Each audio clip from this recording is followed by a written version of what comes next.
I always believed I'd finish my career the same way I started it, quietly, steadily, without fuss or spectacle.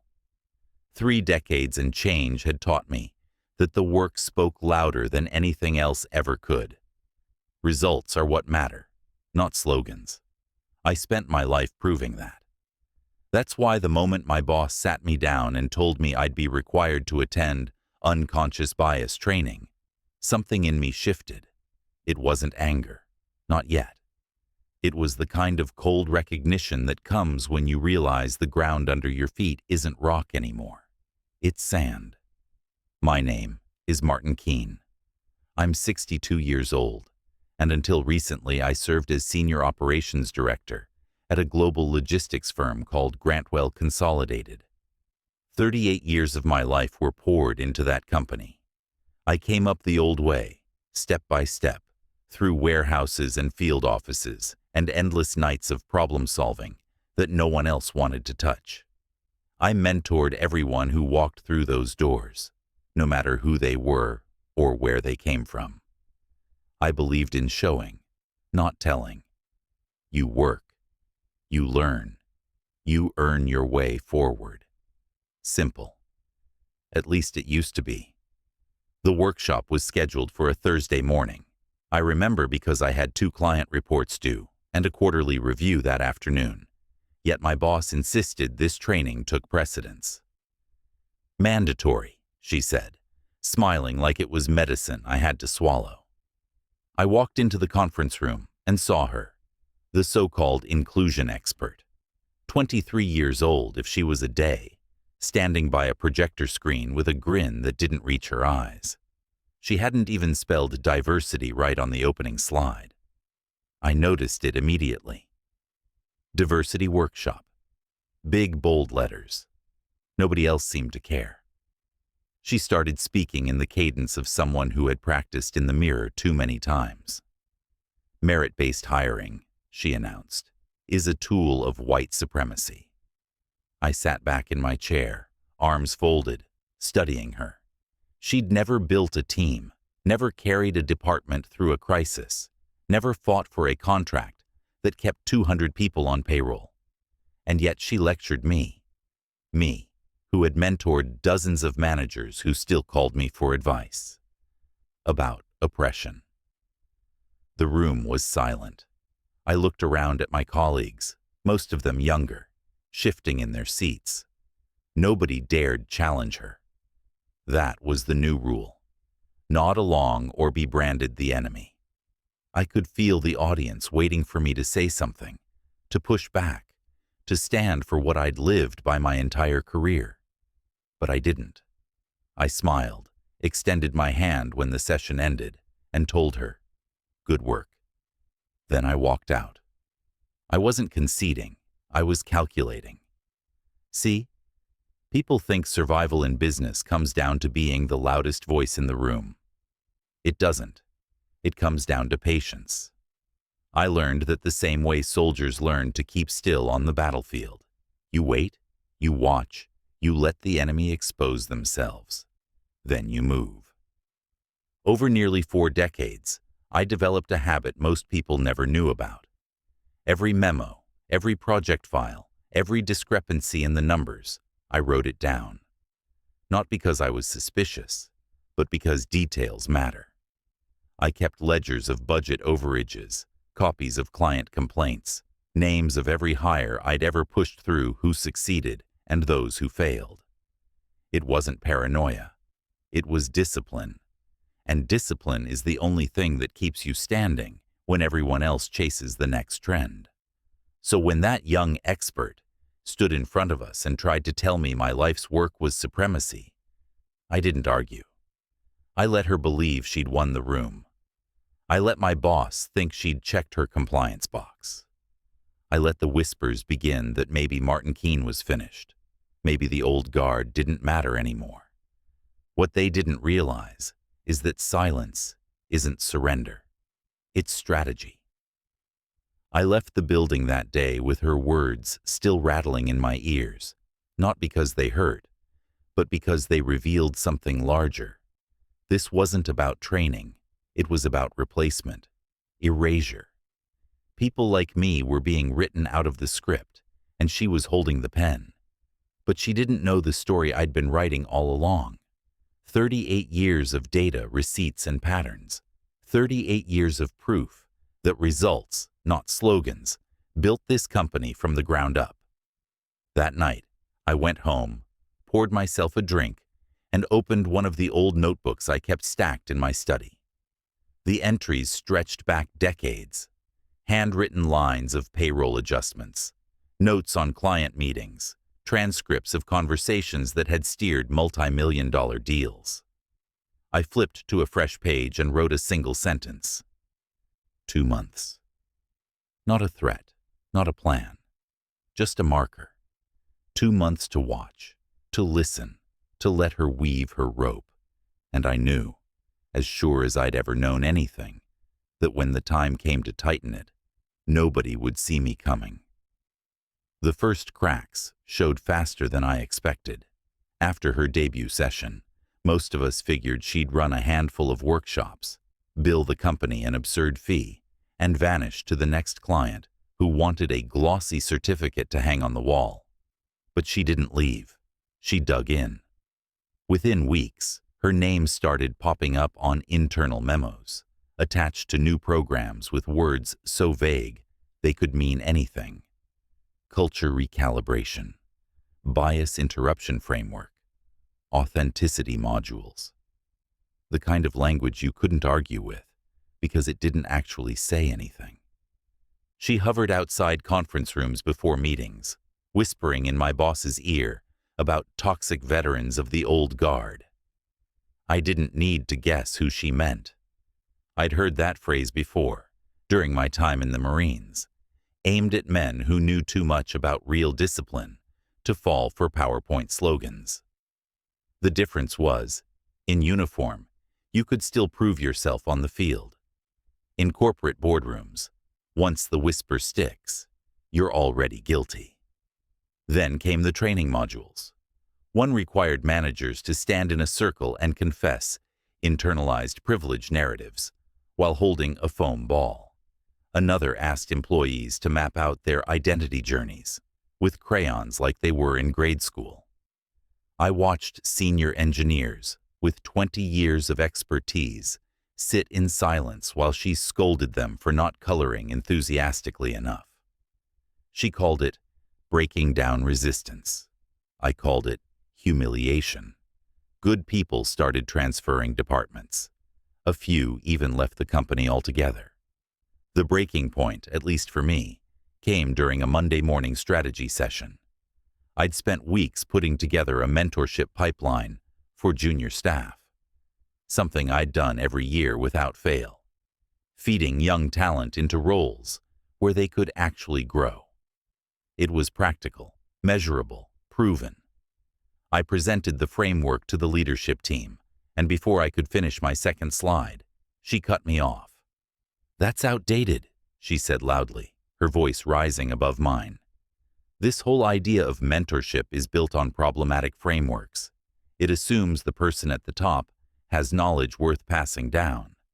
That's inherently oppressive." The room went still. My boss shifted in her chair, but didn't intervene. I looked at the faces around the table. Half were confused, half too scared to react. Then she smiled, that smug little grin she wore like armor, and added, "Besides, Martin, your idea of merit just reinforces dominant norms.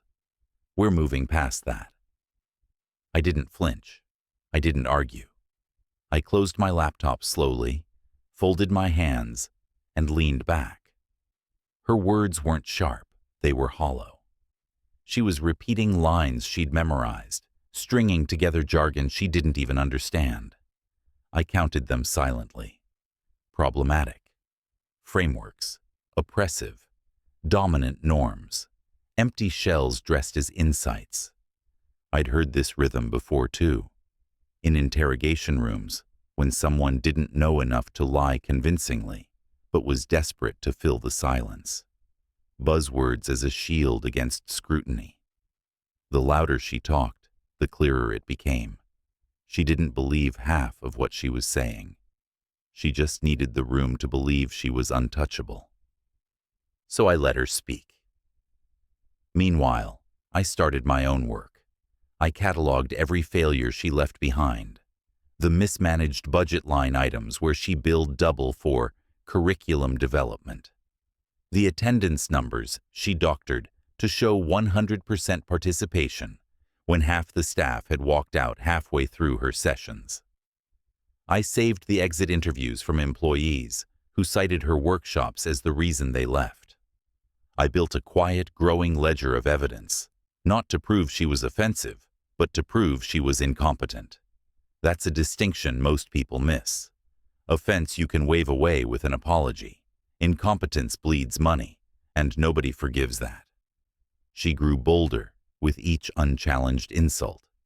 She made jokes about me in the break room, mimicking my old-school way of talking. She sneered at the word results, as if outcomes were somehow passé. Once, when a junior analyst asked her to clarify a point, she snapped, "Google it." I wrote that down too. Every slip mattered. I knew people were waiting for me to push back. A few old colleagues even pulled me aside, urging me to file a complaint, to demand respect. They didn't understand. Filing a complaint meant playing on her battlefield, using her language, giving her the power to frame me as the aggressor. That was exactly what she wanted. My field was patience. When you've spent a lifetime building and watching, you learn that the cleanest kill isn't made in anger. It's made in silence, while the other side is still laughing at their own joke. She thought she was winning. She thought every smirk, every cutting remark was leaving me smaller. She didn't realize I wasn't shrinking. I was recording. And every record has a weight. Stack enough of them, and eventually they crush the hand that dropped them. By the end of that quarter, the cracks weren't cracks anymore. They were fissures splitting through the foundation of the company. Numbers that used to be steady began to slide. Projects that once ran like clockwork started limping across finish lines, if they reached them at all. Clients who had trusted us for decades suddenly called with complaints about missed deadlines, bloated invoices, and employees who seemed more interested in filling out identity charts than delivering results. But instead of facing the decline, leadership applauded it. They pointed to her programs as progress, paraded her around as the face of a modernized Grantwell Consolidated, and told themselves they were leading the charge into the future. I'd been in enough rooms to recognize the truth. They weren't leading anything. They were being led by a child with a thesaurus and no compass. I began my work quietly, as I always did. Not with shouting or accusations, but with records. Every inflated expense report, every plagiarized slide she passed off as original thought, every curriculum she'd lifted word for word from a free blog. I kept screenshots of her emails, each one riddled with typos and contradictions. I saved the recordings from workshops where she called meritocracy oppression and laughed at managers who questioned her logic. My dossier grew, page by page, until it wasn't just a file anymore. It was a blueprint, a map of her downfall waiting to be unfolded. But I didn't keep my distance. No, distance would have made me an obvious adversary. Instead, I moved closer. I installed myself into her orbit, offering help, nodding in agreement when she asked for feedback, even complimenting her workshops with the straightest face I could manage. I became the patient apprentice, the agreeable veteran who just wanted to understand. She took the bait without hesitation. To her, my calm was submission, my silence proof that I was fading into irrelevance. She mistook patience for weakness. That mistake would cost her everything. The deeper I wove myself into her world, the clearer her patterns became. She thrived on buzzwords, on half-digested ideas she parroted from someone else's article. never digging deep enough to understand them. She weaponized insecurity, especially with younger employees, desperate to prove they weren't part of the problem. And she relied on the boss's blind approval, a shield she believed could never be pierced. I watched, I learned, and all the while, I was tightening the net. The moment that sealed it for me came one afternoon in the training room. A group of junior staff had gathered for yet another workshop, this one labeled Decentering Authority. I sat in the back, arms crossed loosely, pretending to be the old man who didn't quite get it, but was willing to play along. She spotted me, smirked, and raised her voice so the room could hear. "Martin," she said, "you've done your part, but maybe it's time to step aside for the next generation. Don't you think?" Laughter rippled through the younger staff. I felt the eyes on me, waiting to see if I'd snap, if I'd finally lose the composure I'd carried all these years.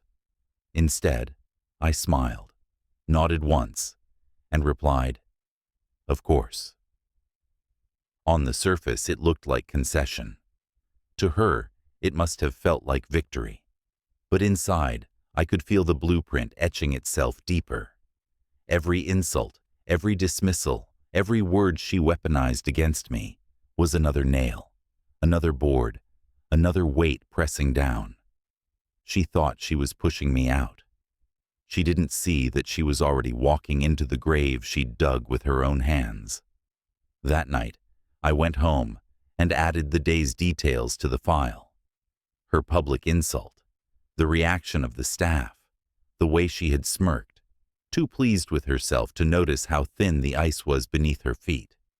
When I finished, I closed the folder and sat back in my chair. I whispered to the silence of my study, "You're already finished." It wasn't bravado. It was fact. The trap was in place. The only thing left was time.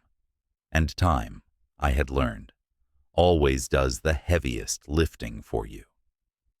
The tipping point came when she finally convinced the boss to roll out her inclusive model across the entire company.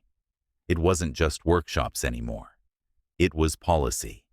Mandatory modules stitched into onboarding, endless surveys written in sloppy jargon, whole departments restructured so she could show off her vision. She strutted through the halls like a general returning from battle, carrying herself with the smugness of someone who believed they had reshaped an empire. She even bragged to anyone who'd listen that she'd been invited to give a keynote at an industry conference. It wasn't true, but the lie worked well enough for internal gossip, and soon my boss was praising her as a thought leader. She lapped it up, posted rehearsed sound bites online, and began talking about writing a book before she'd even worked a year in the real world. While she built her stage, I built my silence. I stepped back during meetings, feigned irrelevance, played the part of the old relic slowly fading from the scene. She didn't notice the quiet calls I made in the evenings, or the discreet envelopes that found their way into the hands of board members who still valued numbers over narratives. She didn't see the subtle connections I rekindled with regulators who owed me favors from past compliance audits. And she didn't feel the presence of two journalists who began sniffing around her credentials, curious about a rising expert who had so quickly vaulted into influence. The dossier I'd been assembling was no longer a private journal. It was ammunition, carefully distributed in pieces so it wouldn't trace back to me too quickly. Budget irregularities went to finance. Lifted curriculum notes went to a legal contact with sharp instincts for intellectual property violations. Workshop recordings landed in the inbox of a compliance officer who hated being lied to. And the numbers, the productivity charts, the client complaints, the missed revenue targets, those were shared directly with a board member who'd once told me, "You're the only one around here who still bothers to think 3 moves ahead." The first ripples were almost imperceptible. A question during a board meeting about training costs. A note from compliance about improper expense coding. A regulator's request for documentation on her program metrics. She brushed them all aside, laughing that it was resistance from the old guard, proof that she was pushing the right buttons. She had no idea the walls were already closing in, slow and silent. I knew better than to rush. Seeds don't sprout overnight, but when they start to bloom, they bloom everywhere at once. And once they bloom, you can't put them back in the ground. One evening, after a long day of her parading around the office bragging about her supposed keynote, she stopped by my desk. I'd been reviewing old contracts, the picture of someone killing time until retirement. She leaned against the divider, swirling a glass of sparkling water like it was champagne. "You know, Martin," she said, her tone dripping with mock sympathy, "your generation is going to be obsolete soon. The future doesn't need men who think like you." I studied her for a moment, the way I used to study recruits who thought bravado would keep them alive in the field. Then I raised my glass of water and said, "To tomorrow." She laughed. She thought it was harmless, a little quip from a man who didn't realize the world had moved on without him. She clinked her glass against mine and walked away, humming to herself, pleased with her own wit. She didn't see how close we were to the edge. That night, I went home and checked the signals. The journalists had confirmed their sources. Regulators had filed preliminary notices. The board had scheduled an emergency review. Every thread I'd set in motion was tightening. I could almost hear the creak of the rope. Still, I said nothing. I let the silence sit heavy, the kind that fills a room before the storm breaks. It's the same silence I remembered from long ago, crouched in the jungle before an ambush, every sense sharpened to a single point. You know the chaos is coming, but you don't move. Not yet. Because patience isn't weakness. Patience is the blade you keep hidden until it cuts deepest. The storm was almost here, and when it hit, no one in that building would forget it. The silence broke on a Tuesday morning. No warning, no build-up, just an emergency meeting invite from the board that landed in every executive's inbox like a thunderclap. She walked into the room brimming with confidence, still drunk on the illusion that her ascent was unstoppable. The projector was already lit, the board members already seated, and the atmosphere so heavy you could feel it pressing against your chest. I took my seat in the back corner, the place she always assumed I belonged, invisible and irrelevant. She didn't realize the storm filling that room was the one I had set in motion. The first slide appeared on the wall. Not her slide deck, not her carefully rehearsed talking points, but a single email, her email, where she mocked senior managers for clinging to their outdated merit fantasies. Her words, bold and unmistakable, projected 10 feet high for everyone to see. She shifted in her chair, tried to laugh, tried to brush it off as taken out of context. The second slide came up before she could finish her excuse. This one was a workshop video clip, her voice crystal clear as she declared, "Meritocracy is just another word for white supremacy." A few gasps rippled through the room. I saw the boss stiffen, her hands folding tighter in her lap. Then the next slide showed up. Financials, inflated invoices, doctored attendance records, expense reports billed twice for the same event. The boardroom fell into a suffocating quiet as line after line of evidence stacked higher than her voice could climb. She tried to speak, but every attempt crumbled under the weight of receipts. "That's not accurate." Click. "We had full participation." Click. "That was a clerical error." Click. each denial silenced by another slide, another document, another nail hammered into the coffin she had built herself.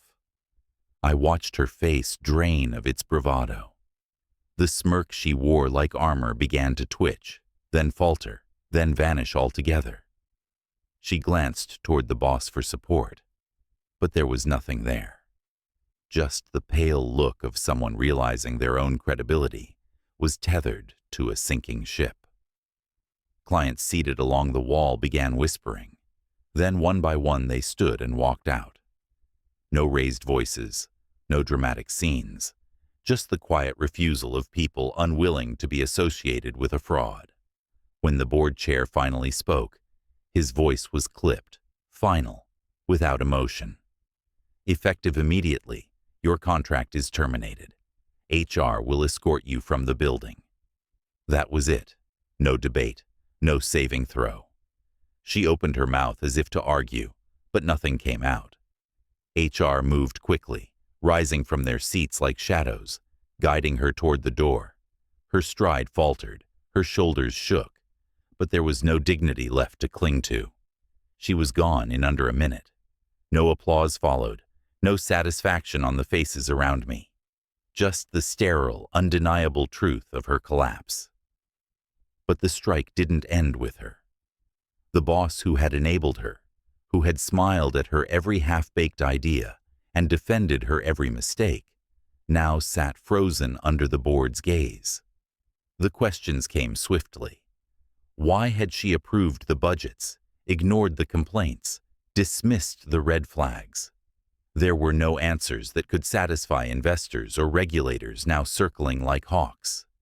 Penalties loomed, stock values dipped in real time, and the reputation of Grantwell consolidated, once the pride of our sector, sank in front of my eyes. Years of progress burned away in the span of an hour, reduced to ash, because of one arrogant hire and the leader who sheltered her. I didn't cheer. I didn't even smile. I sat in silence as the gavel fell, delivering closure the way only truth can. 3 decades of my life had been reduced to background noise for months, my experience mocked and dismissed as obsolete. But patience sharpens into precision, and precision always finds its mark. She wasn't just removed, she was erased. And the boss who gambled on her illusion would carry the weight of that mistake into every room she entered from now on. When the meeting adjourned, I gathered my notes slowly, letting the others file out first. No one looked at me, but I didn't need their recognition. Vindication isn't about applause, it's about silence. The kind that follows when lies collapse under their own weight, and nothing remains to cover them. On my way out, I thought about how betrayal never arrives wearing the same face. Sometimes it's a spouse whispering to a stranger in the dark. Sometimes it's a manager shielding a fraud in the boardroom. Sometimes it's a bright-eyed expert who believes buzzwords can build empires. The forms change, but the pattern never does. They dismiss patience as weakness. They mistake silence for surrender. And then, when the moment comes, they learn too late that silence was the weapon all along. What happened to her wasn't personal. It was inevitable. Because in the end, every fraud builds their own gallows. They just need someone patient enough to hand them the rope.